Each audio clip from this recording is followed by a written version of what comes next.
नमस्कार।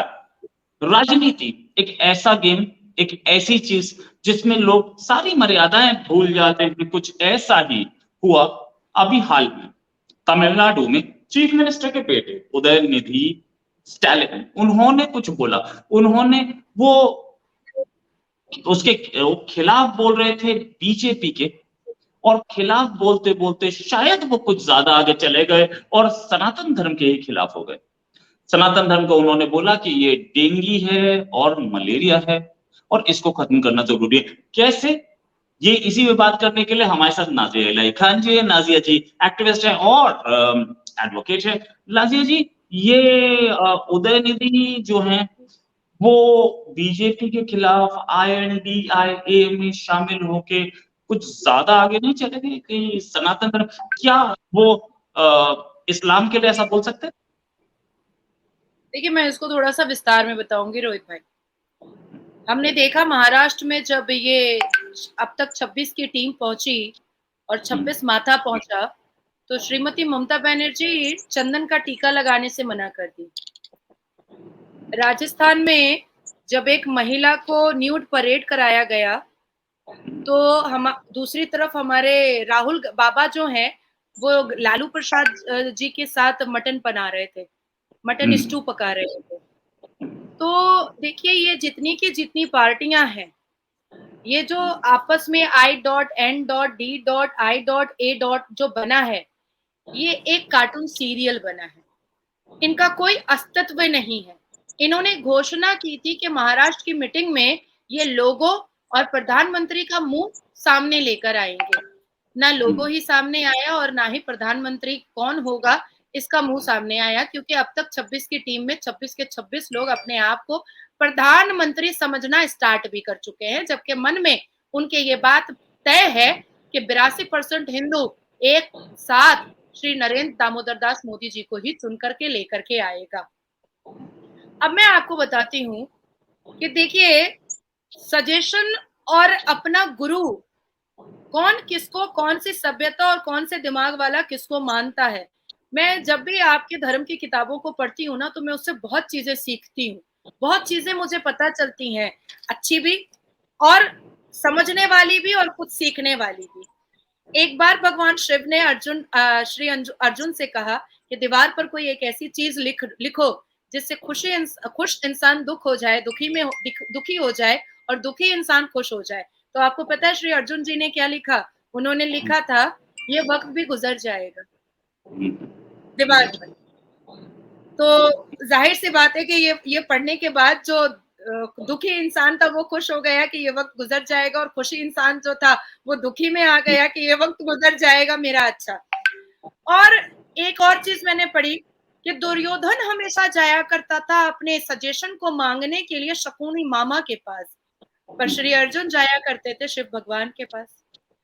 तो ये जितनी टीम है ना जो आज मलेरिया और डेंगू की बातें मुंह से निकाल रही है, ये कहीं ना कहीं लुंगी टोपी वालों के छत्र छाया में पली बढ़ी है। ये कहीं ना कहीं जवाहरलाल नेहरू के जमाने से लेकर के आज तक a baby born with a golden spoon Rahul बाबा के पीछे पीछे दौड़ रही है, उनकी दलाली में लगी हुई है। कहीं ना कहीं उनको ऐसा लगता है कि हम हिंदुओं को अगर कोसेंगे और हिंदुओं को अगर हम उल्टा सीधा बोलेंगे तो मुसलमान वोट हमारे पास आ जाएगा। मैं जानना चाहती हूँ ऐसे दिमाग के लोगों से कि क्या उनको अपने हिंदू होने पर शर्म आती है? क्या उन्होंने सनातन धर्म के बारे में अच्छे से पढ़ा है? क्या उन्होंने ऋग्वेद के बारे में अच्छे से पढ़ा है? क्या उन्होंने हनुमान चालीसा अच्छे से पढ़ा है? क्या उन्होंने सनातन धर्म की संस्कृति, संस्कार और डिसिप्लिन के बारे में अच्छे से पढ़ा है? क्या उन्होंने भगवान शिव और भगवान राम की जो आइडियोलॉजी है, क्या उसके बारे में अच्छे से पढ़ा है? क्या नौ दुर्गा के 9 रूप की शक्ति के बारे में अच्छे से पढ़ा है? मुझे लगता है नहीं पढ़ा है। मुझे लगता है कि नहीं पढ़ा है, क्योंकि अगर पढ़ा होता तो मुंह से इतनी खराब और बुरी बात कभी ना निकलती। क्या हम भूल जाएं कि 1966 में यही इंदिरा गांधी जी ने साधु स्लॉटर की बात कही थी? ये भूल जाए हम?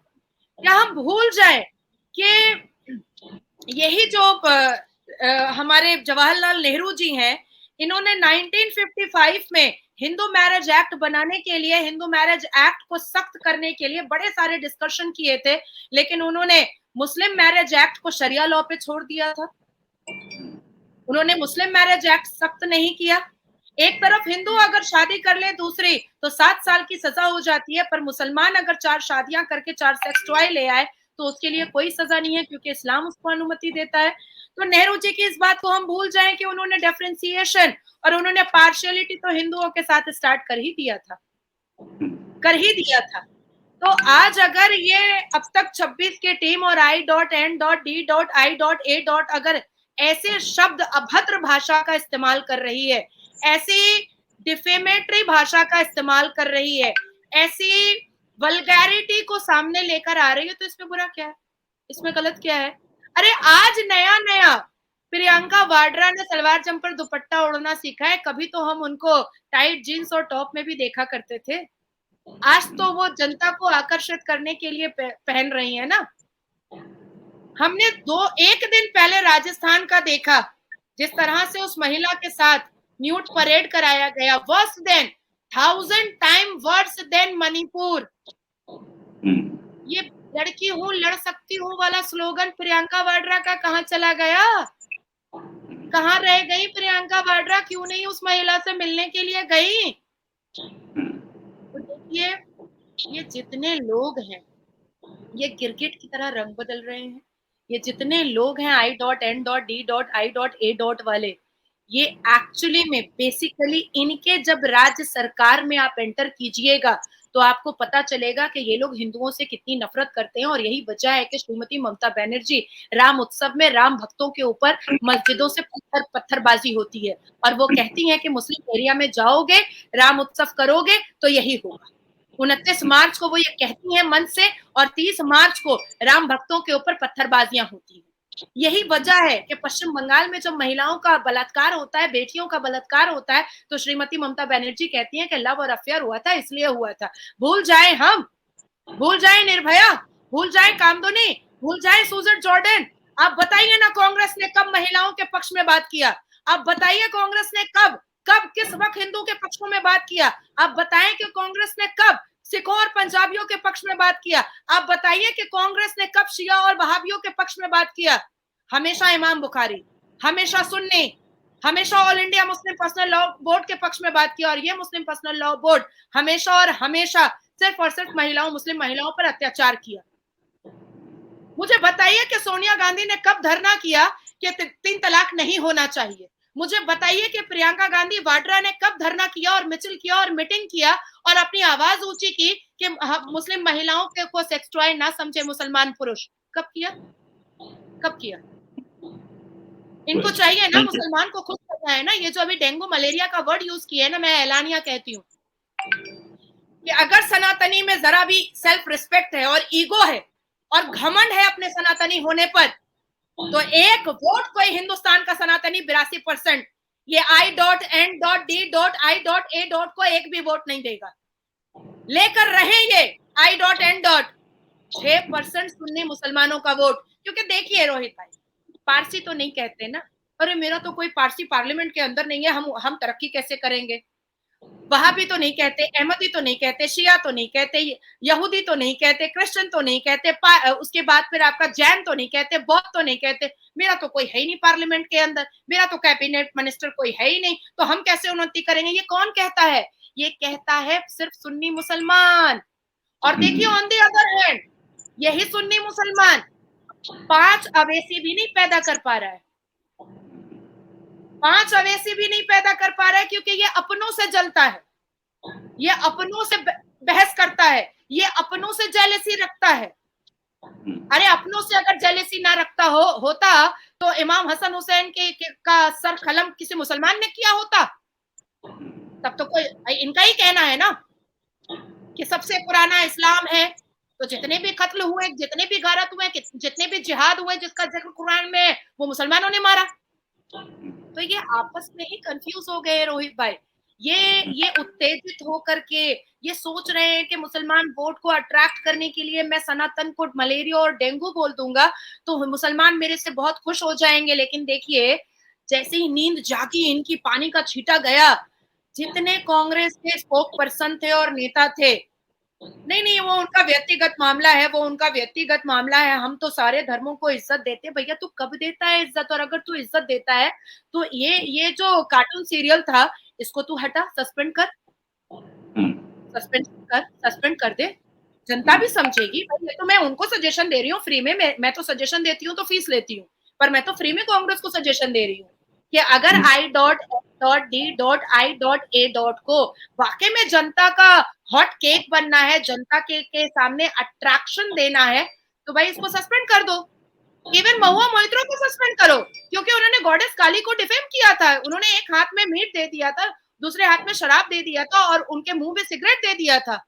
तो ये जो I.N.D.I.A है, ये इनके एक नेता नहीं है, इनके हजारों ऐसे नेता हैं जो हर वक्त सनातन धर्म और ना जाने कई देवी देवताओं को डिफेम करते रहते हैं।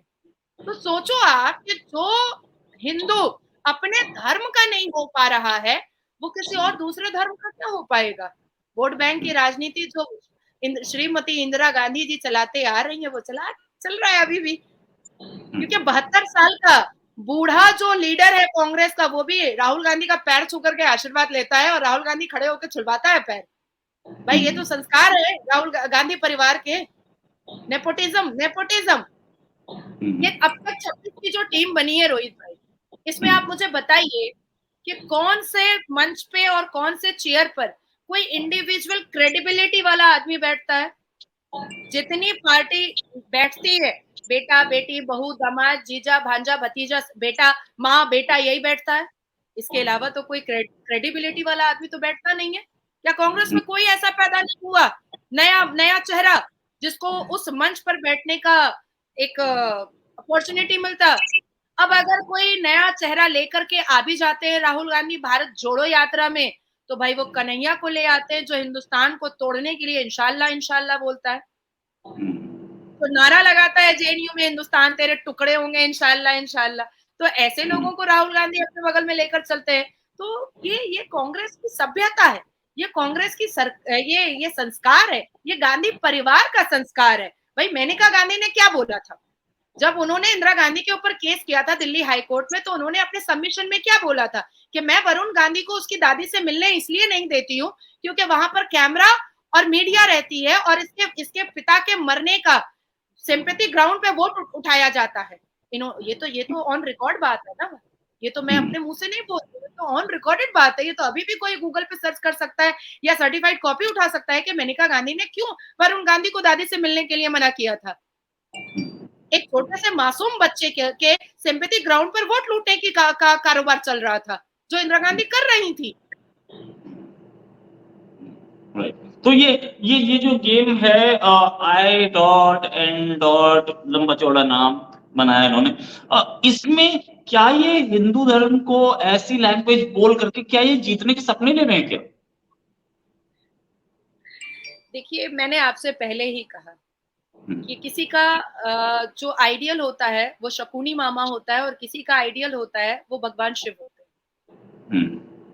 किसी की आइडियोलॉजी होती है औरत को सेक्स टॉय समझना और किसी की आइडियोलॉजी होती है औरत को देवी समझना। तो ये इन आइडियोलॉजी के लोग हैं जो कभी भी हिंदुस्तान की जनता को अपना परिवार समझे ही नहीं। क्या 15 अगस्त के जवाहरलाल नेहरू के भाषण को हम भूल जाएं, जिन्होंने ऐलानिया ये कहा था और पूरी दुनिया ने रेडियो पर सुना था कि हाँ हिंदुस्तान के लोग थोड़े सुस्त हैं, वो अंग्रेजों की तरह बहुत चुस्ती फुर्ती वाले नहीं है, एनर्जी वाले नहीं है, पर धीरे धीरे हमारा हिंदुस्तान तरक्की करेगा। क्या ये भूल जाएं? हिंदुस्तानियों में जोश भरने वाला ये 9 साल में जो शेर आया है ना, भगवान राम का जो रूप आया है ना और खुदा का फरिश्ता श्री नरेंद्र दामोदर दास मोदी, इन्होंने हमें एहसास दिलाया कि राष्ट्र से मोहब्बत क्या होती है, भारत माता के लिए सिंपैथी और इमोशन क्या होता है। इन्होंने हमें नींद से जगाया कि युवाओं का कर्तव्य उनके राष्ट्र के प्रति होता क्या है, और हम जागे हैं और 9 साल में आज देश कहाँ पहुंच चुका है। हमारे 15 अगस्त का जो फेस्टिवल नुमा जो 15 अगस्त को इंडिपेंडेंस डे को जो मनाया गया है वो सिर्फ हिंदुस्तान ने नहीं मनाया, इस पूरी दुनिया ने मनाया। पूरी दुनिया ने मनाया है।